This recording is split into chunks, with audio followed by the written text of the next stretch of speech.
Hello and welcome to Parker's Pitstop, brought to you by SimNews.TV.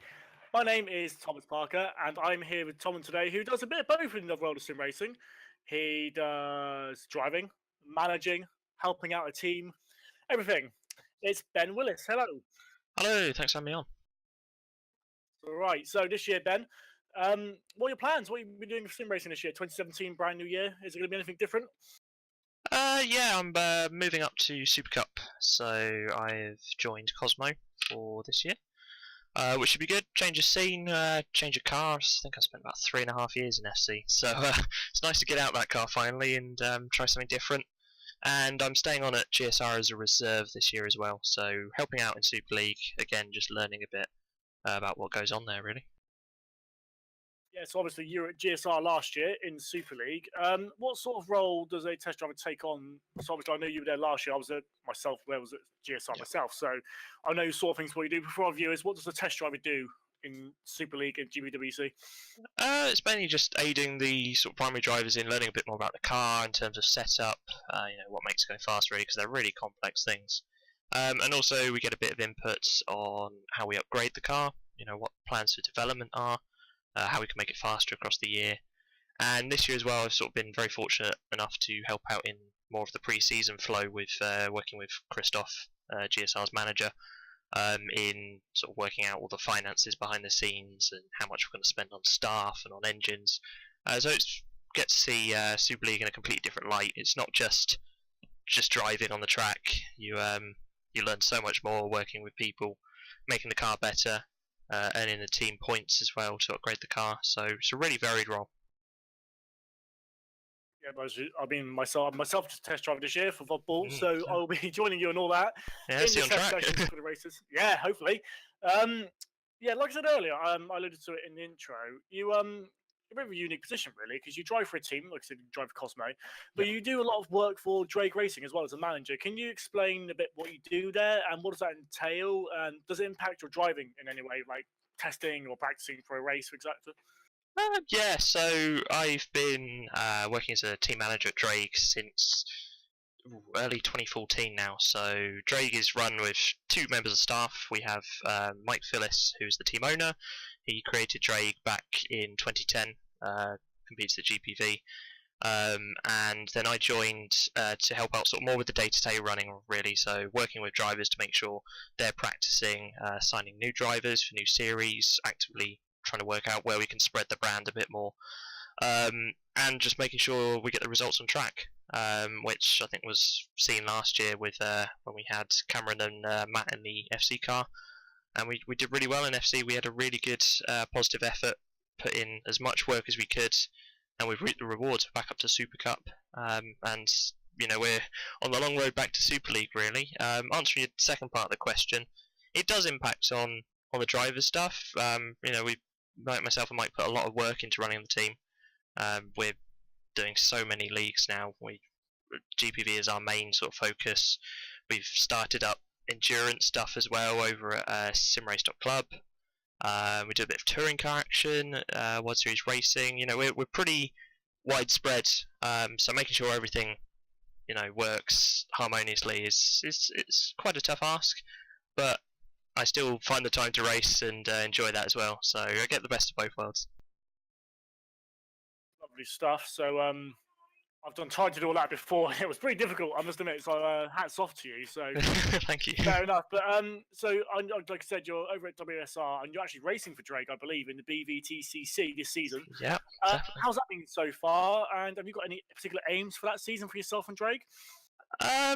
Yeah, it's an interesting one. BVTCC. We started there last year. Well, they do 2 seasons every year, so we started in the second half of 2016, and it was just myself driving a front-wheel drive Toyota. And so the aim of that year was sort of just to have a bit of fun. Really, it was like sort of classed it as my sort of downtime from serious sim racing. Sort of just turn up every Friday night and have a bit of fun. And we got some decent results. So I think we were the second or third of the independent teams. And then this year, alongside the new Subaru mod that's come along, so we have the new Subaru Levorg, and we also had Matt Richards, who was let me get this right, double reigning champion. So we've got a really strong team now, switching to a new car, rear-wheel drive. and it's been an okay start to the season. I think we're second or third in the teams after 3 races. Matt's up in P2. I've had a bit of bad luck, but we're getting the hang of the car now, and really we're just doing our best. I think there is maybe the chance of a good top 3 position in the teams over there, and Matt's got every chance of winning the drivers' title. So we're doing our best, having fun at the same time, and really enjoying it. Yeah, I mean, I know a few people over at the league, and they say it is really, really good fun. So you guys, anyone listening, should go over and check it out. WSR. I don't quite know the league website name. If you know it, Ben. Ooh, I think it's www.worldseriesracing.co.uk. Just Google for WSVR or something, and you'll find it. Lovely stuff. So that's another league. Like I said, it's not all about the said it in previous episodes, it's not all about the serious competition, and there is leagues that do focus on the fun. But one of the more serious leagues that you alluded to earlier is VEC. Obviously with Draig Racing. What class are you in, and how have the races gone so far there?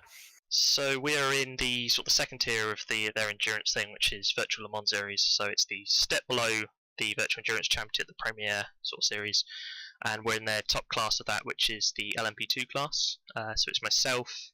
We've got Rose Schroten over there, Greg Hall, and Ben Russell's just joined the team. And it's really good. We're all loving the P2 car. It's sort of their top class over there. It's a really fun car, and it's a nice length of races. We're not doing 6 all the way up to 24-hour races. The standard one's like a 4-hour race, which is quite nice. It's not too long, but you get that endurance feeling. It's all working as a team, and we go up to, I think it's a 12-hour Le Mans at the end of the season. But I always loved endurance racing. The idea of it's not just yourself. You've got to be consistently fast across 3 or 4 drivers, and you just get such a great team ethic. We all have a great laugh. We don't take it too seriously, but equally we're pulling in some good results. I think we're 5th in the standings out of 20 P2 teams, and we've been picking up consistent sort of 5th to 7th places every race.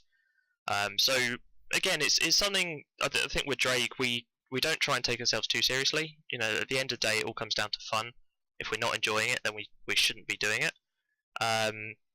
But I think the fact that we can race competitively at the sharp end and still have fun is brilliant, and that's why we do things like endurance.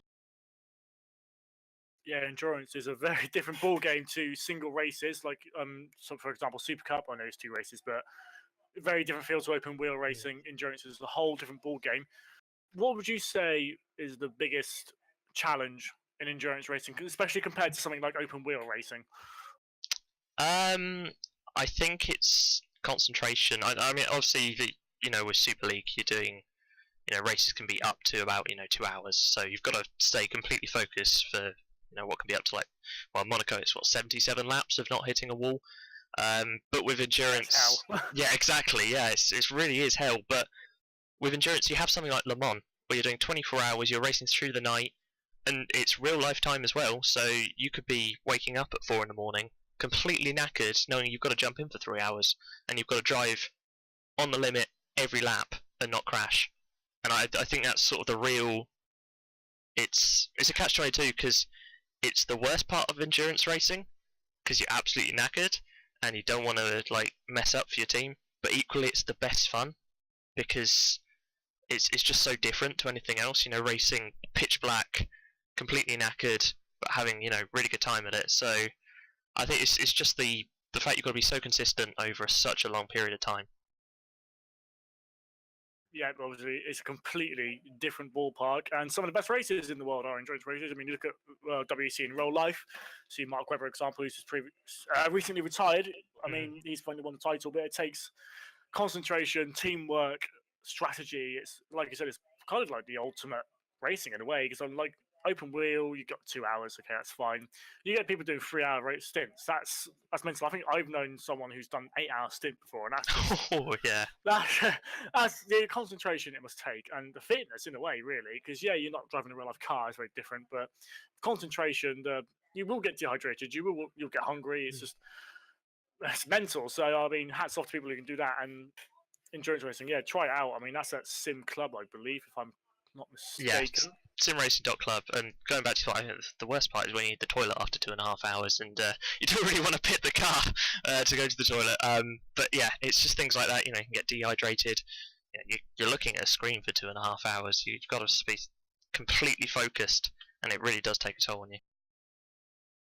Absolutely. So, you alluded that Draig this year in Super WC doing Super Cup. Who are your drivers for this year, and what are your overall aims for the season for Super Cup? Is it a case of maybe staying there for a season, getting used to it, and then going for a title challenge next year, or will it be go balls to the wall? Let's go for Super League. So we've got Antonio Hrelovic, who's joined us again. He did a couple of races for us in 2015. Actually won us our first career ladder race on our return. So he's joined us, and he's already had a bit of experience with the Super Cup car, so he's looking really quick. You know, we got plenty of promise in him. And we also have Matthias Canapino, who is, I think he did a race back in 2014 in Formula Challenge, but we probably consider him a rookie to the series, but he's already shown some pretty decent pace and a really good sort of desire to improve and sort of hone his skills. So I don't want to say we are going for a title challenge, because honestly, I'm not sure where we're going to stack up in the grid. I'd like to say we'd be right at the front doing brilliantly, but it's a really good field out there, really good field in SC this year. So I think we'll sort of take the first few races. You know, obviously we'll do our best for the entire season, but we'll have a good sort of marker after the first few races. If we're doing really well, then there's nothing to say we can't go for the title.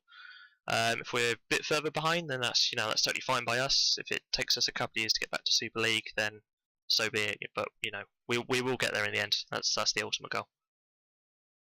Absolutely, and if you are in GPWC career ladder, that is the ultimate goal. Super League, top tier of racing. Draig were there before, obviously. I know you weren't around when the Draig were back in the day, but they were talent challengers, and they could be getting their way back to the top. So, FC last year, like you said, I mean, you alluded to it just a second ago. You said, "Oh, we'll leave it a couple of races. We'll see how we are."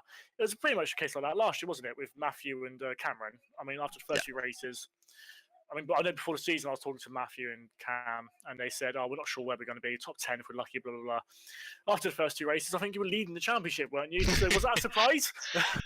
To be honest, it was. I think for all of us, because we put a lot of groundwork in through the winter months, and we've really been working on the setup. And I mean, Matthew he's absolutely brilliant with analysing setups, and Cam as well. He'll put in the hours of testing, and we did sort of approach Melbourne thinking, we don't know how this is going to play out.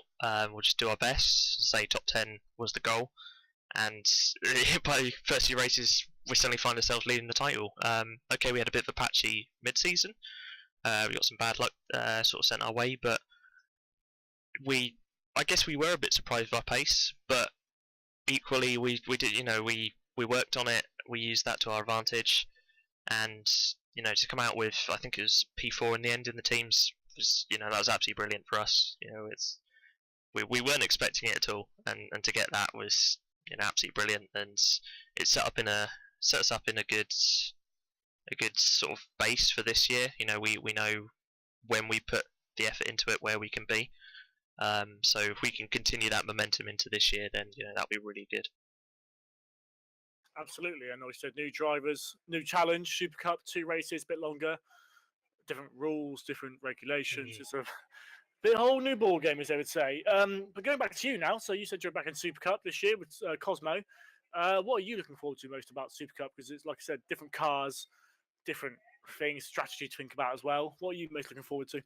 Yeah, I just guess it's a new challenge, really. I joined Formula Challenge in mid 2013, so it's been 3.5 years of driving what has been a similar car. Okay, there was a change with R Factor 2 last year that made it a bit different, but just the chance to drive something new that's a bit faster, so a bit more downforce, which I prefer, and just to learn a completely new car. Again, I'm with Andreas Pestos at Cosmo, who I spent the best part of the season with back in 2015 at Zedric, so it's nice to be back with a familiar face alongside me, and we're already working really hard trying to work out where we can gain time with the car and what its little quirks are. So yeah, that's sort of the real challenge, is again, it's all about gaining more experience really throughout the year and learning new things about how I drive and how you set up cars and stuff. And yeah, looking forward to it really. Ready for Melbourne? Well, I haven't actually done much around Melbourne with the car. Sort of been focusing a bit more on the pre-season stuff. But you know that'll come in time, and we're getting there with the car, learning how it's quite different to the Formula Challenge thing. Absolutely, and because you'll have that experience with Super League, kind of helps you get used to the cars a little bit more. I know they're not exactly the same, but it helps you get used to quicker cars. Helps you get to the strategy, and like you said earlier on, your your testing driver for GSR this year. How have the pre-season tests been for you so far? Because I know you've been involved in doing the driving for them, as have I. I mean, I find it very boring, but like you said, it needs to get done. I mean, I know Imola was a bit funny, wasn't it? Because it was a bit wet. It was wet, and it was dry, and it was wet, and it was dry, and then we just had Hockenheim where it was dry throughout. I mean, what do you think is the biggest challenge of these pre-season tests? I found them less challenging this year because I found the car so much more fun. I mean, the 2016 Super League car, I think everybody would admit, was pretty awful. It did not feel good at all. This year's one, though, we're running sort of 2017 F1 spec cars, and they just feel so much better. There's more grip, you can push more on them. They react in a more predictable way, so you can just have so much more confidence into corners. I mean, even with Imola, when it was in the wet, it still felt okay. It was a really weird test session, but the car felt pretty good for it. And Hockenheim, I don't think I've ever had a test fly by so quickly. Just because the car felt so good, it just absolutely flew by. It was really good fun. So this year's car has made it less challenging with testing, just because it feels more fun and it doesn't feel like a drag, like you're just constantly lapping for the sake of increasing a points number. There's a bit more fun to it. You can throw the car about, have a bit of fun with it, and yeah, feels really good. Excellent stuff. I think we'll call it a day there. Thank you, Ben, for joining us. Good luck in your endeavours for this season. I know you've got a lot going on, so hopefully, fingers crossed, over at WSR, you get your title for Draig, and hopefully WC keeps going on well. Obviously, Super Cup this year, hopefully for both yourself and Draig, have a good year. Brilliant, yeah, thank you for having me on, and hopefully it'll be a good year. Fingers crossed. So that was Parker's Pitstop, episode 3. Join us again in 2 weeks' time for a brand new guest. I've been Tom Parker, and I will see you soon. Goodbye.